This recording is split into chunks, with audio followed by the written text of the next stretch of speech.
You are welcome to yet another episode of HN What's Your Say? The #1 listening show, where we discuss real issues with real people like you. We are still featuring R. Kelly. Real name Robert Sylvester Kelly. Also known as the R&B King. In today's grand episode, we're venturing into a pivotal Supreme Court case that exposes the unfair treatment R. Kelly received during his Chicago case trial, and the corresponding judicial errors that caused this. We are going to be discussing the Stogner Vs California case and its potential implications for one of the most talked about legal battles in recent years. That is R. Kelly's Chicago case. This analysis explores the meeting point of the U.S. law, retroactive justice, and the ex post facto clause of the U.S. Constitution. Stick around to learn how historical legal precedent could play a critical role in R. Kelly's defense, hopefully justifying the overturn of his Chicago conviction. Let's start with Stogner vs. California. This landmark 2003 Supreme Court case did a good job examining whether extending the statute of limitations retroactively for certain crimes was constitutional. Here's what happened. In 1993, California enacted a law allowing the prosecution of sexual offenses against minors to begin within 1 year of a victim's report, regardless of how long ago the alleged crime occurred. This law also revived cases that had already been time-barred under earlier statutes of limitations. The defendant, known by the name Marion Stogner, was indicted in 1998 for sexual offenses that allegedly occurred between 1955 and 1973. By the time these allegations surfaced, the original 3-year statute of limitations had long expired by more than 2 decades. Stogner's defense argued that prosecuting him under the 1993 law violated the ex post facto clause of the Constitution. The Supreme Court agreed with Stogner. In a 5-4 decision, the court ruled that California's law was unconstitutional because it retroactively extended the limitations period, effectively reviving cases that had already expired. Justice Stephen Breyer, writing for the majority, explained that such laws are fundamentally unfair and are contrary to the supreme law of the land.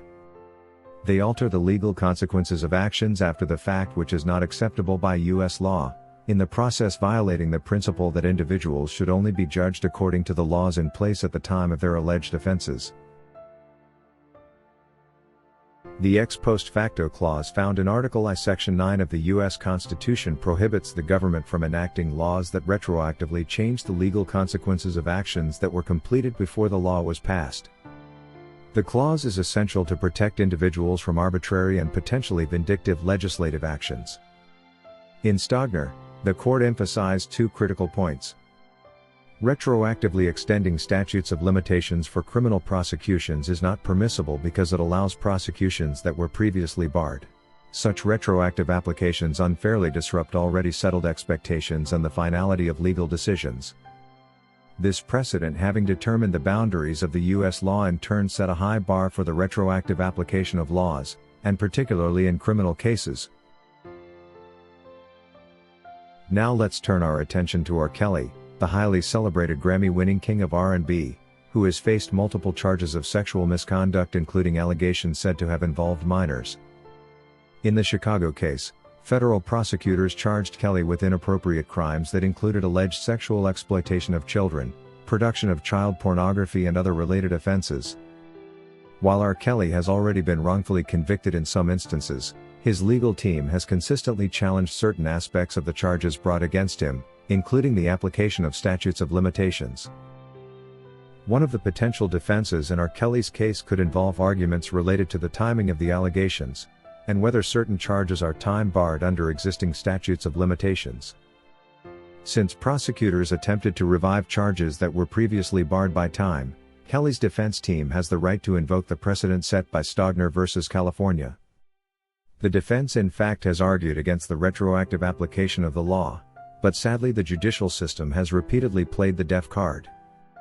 It should be common legal knowledge for the judges that if any laws were enacted or modified after the alleged incidents, resultantly extending or removing the statute of limitations, applying those laws to Kelly's case would violate the ex post facto clause.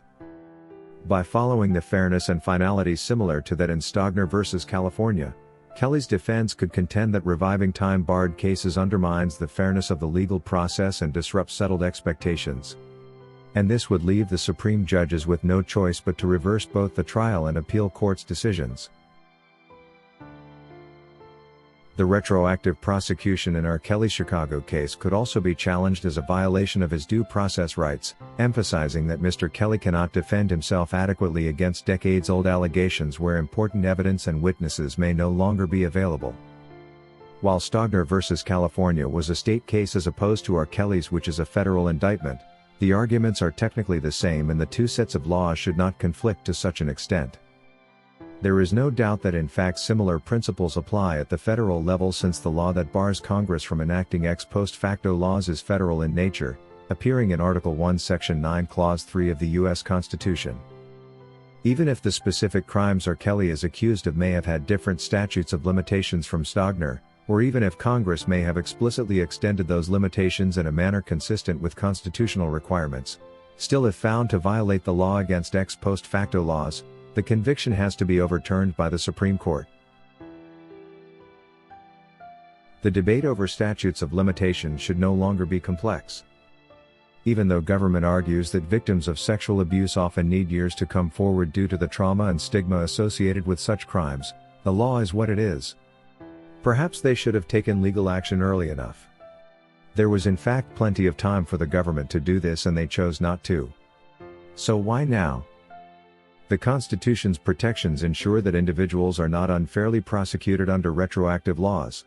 The courts must carefully deal with the case not to violate the rights of the accused, which is in itself against the law.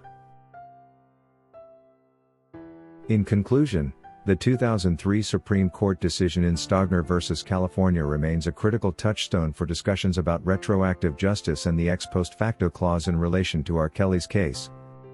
As R. Kelly's legal battles continue, his defense team may look to this precedent in challenging aspects of the charges against him. The case against R. Kelly underscores the enduring tension between ensuring justice for said victims and upholding constitutional protections for defendants. Thank you for watching. If you found this video informative, don't forget to like, subscribe and share your thoughts in the comments below. Until next time, stay informed and stay tuned to HN Newsroom.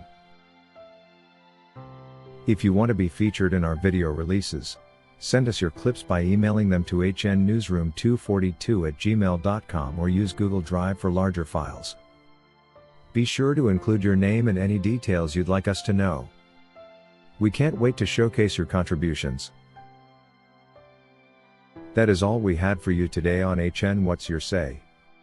To keep updated whenever we post a new video, subscribe to this channel now. Also remember to hit the bell icon and enable notifications. And feel free to share your opinions with us in the comment section below, and let us know if you would like us to publish your views in our next release. We value all our subscribers' opinions.